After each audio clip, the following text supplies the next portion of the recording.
Hello, and welcome back to another episode of Avenicast, the First Job Podcast. Joining me today, I have Dana and Pete of MinnyRow Market. Thanks for joining me, guys. Yes, thank you, Thank Scott. you. Hi.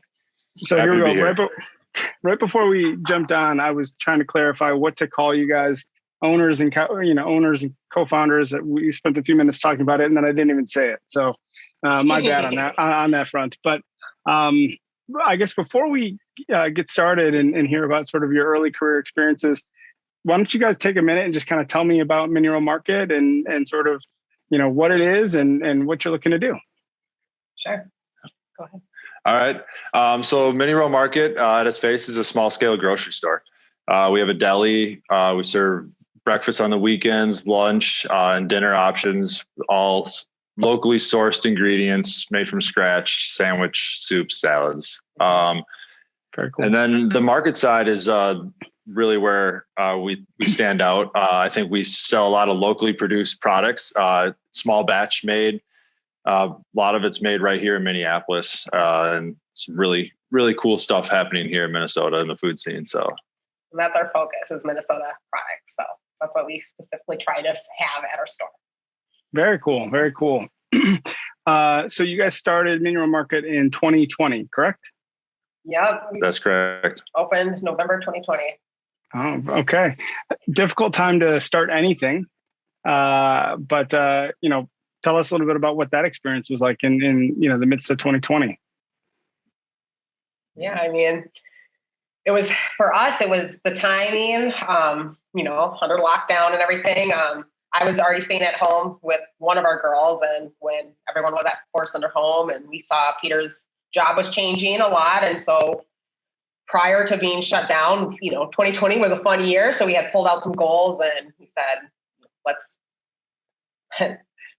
go back a little bit further. We are big goal setters. And so when we first got together, we had wrote on a goal that in 10 years, we would have a sandwich shop. So we pulled out those goals back when 2020 started, a new year, a new fresh beginning. And we said, let's do this. And we kind of put it on the back burner. And then when COVID happened, we had that time to kind of direct what we wanted to do and create. And so that gave us the time to sit at home during nap times, and, we weren't going anywhere. So on the weekends too, we took advantage of those quiet times and planned this business over the summer and submitted it to the bank and got approval and got keys to the place in September and tried to get everything ready. And we were able to open November 21st, 2020. And yeah, that's kind of how it started. Crazy. So Exactly. wait, so you mentioned that you're goal setters and that you set this goal, in the past. What were you guys, what were you both doing when you first kind of dreamed this up and set the goal? Sure. Start with the food. Sure. I was a sous chef, I guess, at the time at an Italian restaurant, working way too much, but having a lot of fun. We were young, no kids at the time, and just kind of dreaming about what long-term career path could actually look like. I knew it wasn't really going to be just the grind of being a chef. I knew that at home and wanted that family time and not gone on all the holidays. So there was always that dream of just kind of having something of our own. So we get to make those rules, set those hours, that sort of thing. Which there's some truth behind that and some false realities, I guess. But yeah, so that's where I was. Yep. And when we met, I was working at customer service is my background. And so when we met, I was working for a company, Lululemon, who's very focused in, job and work-life balance and creating a life you want to lead and everything. And they kind of introduced me to goal setting and planning, 1, 5, and 10-year goals. And so that's where I kind of developed that love for creating things. And after that, I left and went to Nordstrom, which is also another customer service based retail store. So I have kind of that retail experience and his background with the food. We've always wanted to do something. One of my first jobs was actually working at Bread Smith in Minnetonka, and it was, a franchise store. I'm like, this would be cool if I one day would own a bread store. And we kind of talked about that when we first got together. And he wanted a meat shop, and and I wanted retail. So we're like, how do we, and then find a sweet spot in the middle there. A sweet spot in the middle, and So it led to this. MinnyRow, the name was, it's short for Minnesota. Our daughter is Rowan, one of our oldest daughters, Rowan. I feel like we forget our youngest daughter is Luca. We love her too, but she was not named after this. But our daughter's nickname is Row. And so being in Minnesota and Row, I was a first-time mom. So I started writing kind of like an alias under a blog called MinnyRow. And so then when we started the business plan, I kind of brought that name to Peter, and he didn't really like it at first. But the more we kind of realized where we were going, and we wanted to be a family business focused on Minnesota stuff, Row was synonymous with, for us, we think it's synonymous with street or avenue.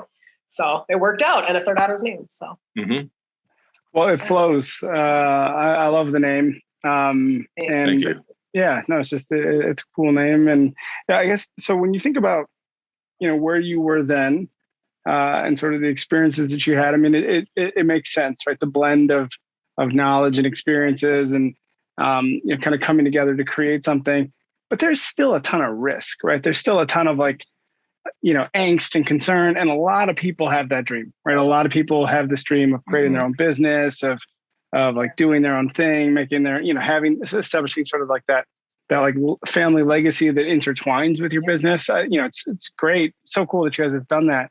But did one of you have more confidence in this than the other, or did you kind of come to this in equal parts, or I guess who's the worrier is the question. That's a good question. I mean, I feel like both in a way. We're both kind of worriers, but. So I don't think, I guess I know I would have never done it on my own. So Dana, like end of 2019 into 2020 was definitely on like a sort of,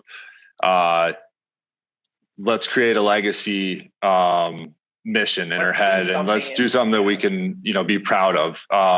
So that really kind of like switched my focus. I was happy with my job, and things were going good, and things were going, like I said, they were going good, but that's it. There's nothing really happening.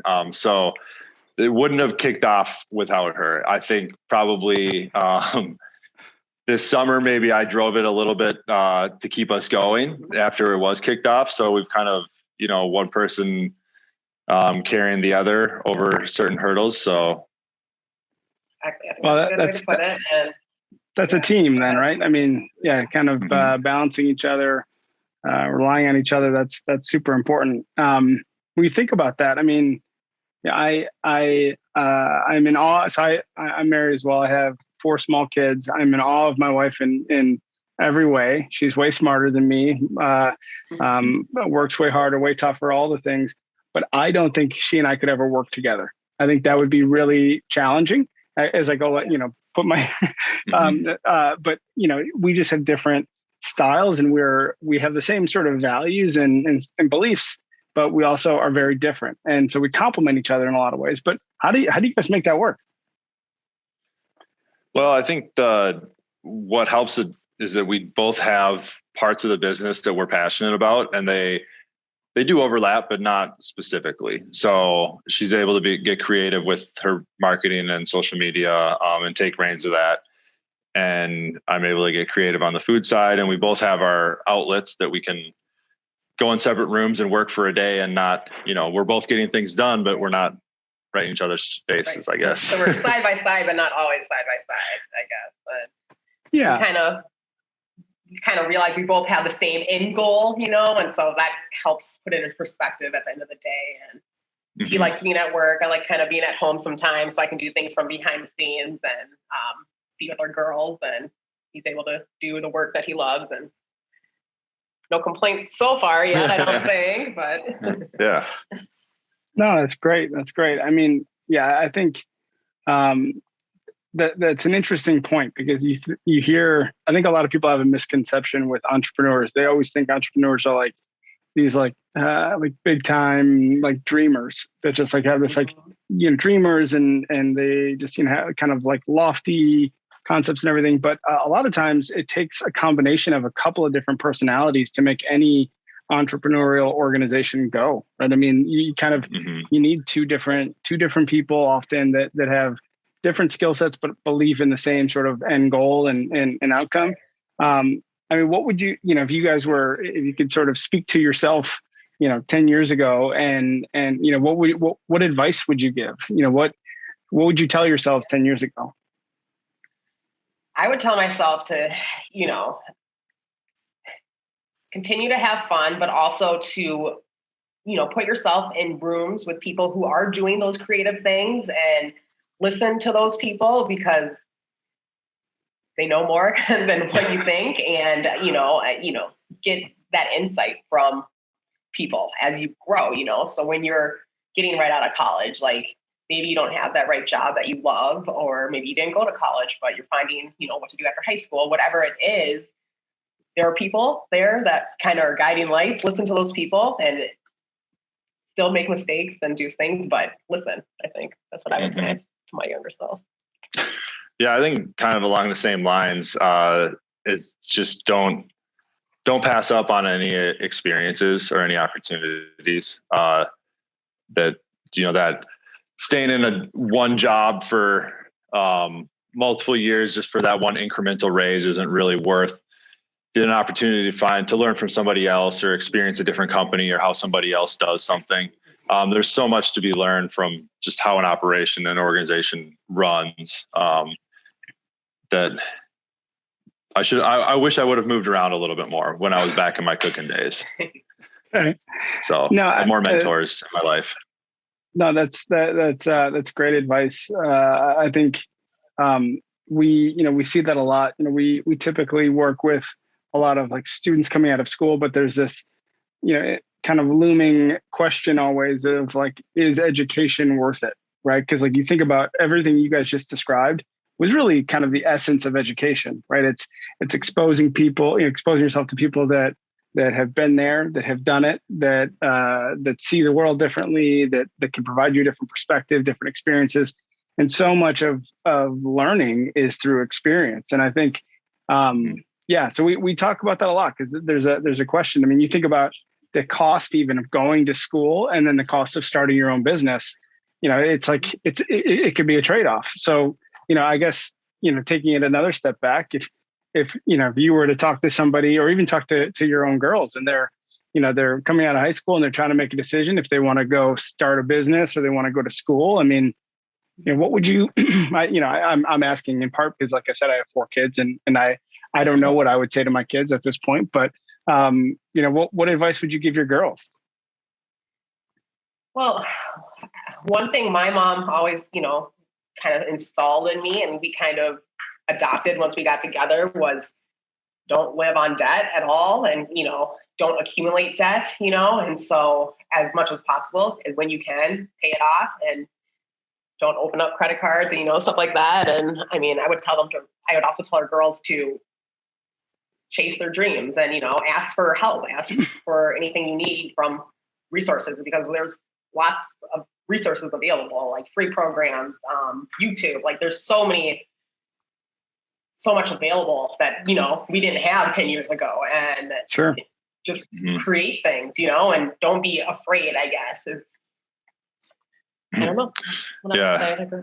I think both of us were raised with education being like very important. Both our parents pushed it upon us and we will too with our girls and continue to talk about it. I think for our generation, like higher education is a different experience than it was for our parents. And it will be even more so different for our kids. And so I don't think a traditional degree or something is, unless that there's a specific path that they're looking for. For me, I went to school for a year and dropped out and then went back and completed it when I knew that I wasn't happy with where I was in life and that this was a tool that I could use to get to a place where I wanted to be. Yeah. And I was so much better for it as opposed to just. He was the 30-year-old in college and that's okay. Yeah. Went back to school after we had our first daughter and, sometimes you need that little push and that's what that, push was then.